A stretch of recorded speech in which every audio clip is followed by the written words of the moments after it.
थे और बाकी आर्मी के जवान, किस तरह से आप लेते हैं चीज़ों को और क्या करना चाहिए? देखिए, बाकी इस सरकार की, केंद्रीय सरकार की, चाहे बाकी कई खामियां रही, 370 उन्होंने ख़त्म किया, स्टेट को यूटी बनाया, कई चीज़ें कर दी, उन पर ढेर है ऐसी चीज़ें जो केंद्रीय सरकार को यहाँ नहीं करनी चाहिए थी जम्मू कश्मीर में, जो जम्मू कश्मीर की जनता के हित में नहीं है।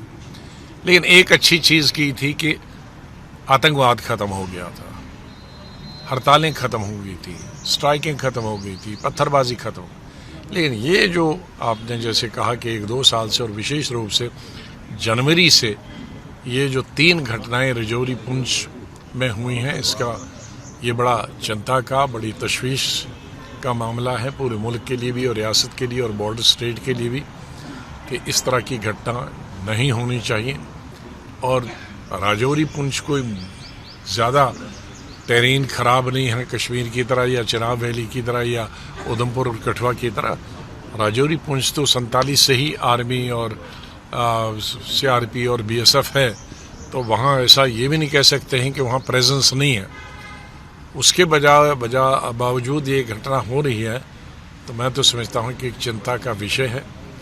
और मुझे पूरा विश्वास है कि केंद्रीय सरकार जिस तरह से आरक्षण मंत्री कल सीधे उड़ के आए और यहाँ भी कुछ परिवारों से मिले और वहाँ भी गए और एक अपनी चिंता प्रकट की है, लेकिन इसमें इस तरह के बढ़ते हुए आतंकवाद की तरफ रियासती पुलिस को भी, CID को भी, IB को भी, आर्मी इंटेलिजेंस को भी और फौज को भी और पैरामिलिट्री फोर्स को भी, सबको सतर्क होने की ज़रूरत है।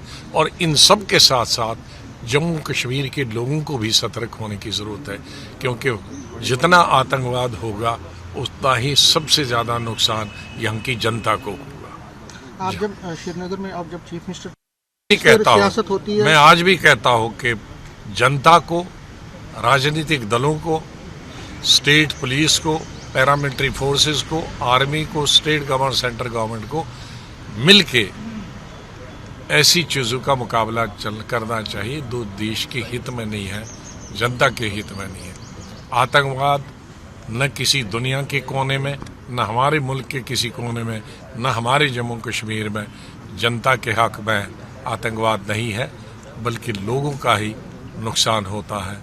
गुर्बत की तरफ जाते हैं, जहालत की तरफ जाते हैं, पिछड़े हो जाते हैं। जब तक आतंकवाद 30-32 साल पहले यहाँ नहीं था तो दुनिया का पर्यटक यहाँ आता था। अब मुश्किल से 2 साल से पर्यटक आने लगे, लेकिन पर्यटक ना आने की वजह से कितना हम कंकाल हो गए, कितना गरीब हो गए, जम्मू कश्मीर की जनता जानती है। तो इसलिए हमें ही फ़ायदा होगा अगर शांति होगी, अगर अमन होगा तो जम्मू कश्मीर के लोगों को फ़ायदा होगा। इसलिए इस पर कोई राजनीति करने का प्रश्न ही पैदा नहीं होता, सवाल ही पैदा। बिलावल भुट्टो जो है पाकिस्तान दावा करना पड़ेगा, ये बचपना स्टेटमेंट, ये टोटल बचपना, बच्चा अभी सीखेगा। एक और लास्ट में कि आपने असेंबली इलेक्शन की कहा कि 10 साल से असेंबली इलेक्शन नहीं होनी चाहिए। मैं असेंबली इलेक्शन होना चाहिए। जब तक इलेक्टेड गवर्नमेंट नहीं हो, कोई भी इलेक्टेड गवर्नमेंट हो, वो ज़रूरी है, स्टेट के हित में। 90 MLA आएंगे, 90 काम लोग अपने अपनी कॉन्स्टिट्यूंसी में काम करेंगे, तो बहुत सारी समस्याएं, बहुत सारी मुश्किलात का हल निकलेगा। कोई ऑफिसर, चाहे मैं ही गवर्नर हूँ, मैं भी नहीं कर सकता, कोई नहीं कर सकता। 90 कॉन्स्टिट्यूंसी में नहीं पहुँच सकते। 90 कॉन्स्टिट्यूंसी में 90 MLA ही, चाहे किसी भी पार्टी के हो, किसी भी धर्म के, किसी भी जाति के हो, वही हल निकाल सकते हैं। बहुत बहुत धन्यवाद।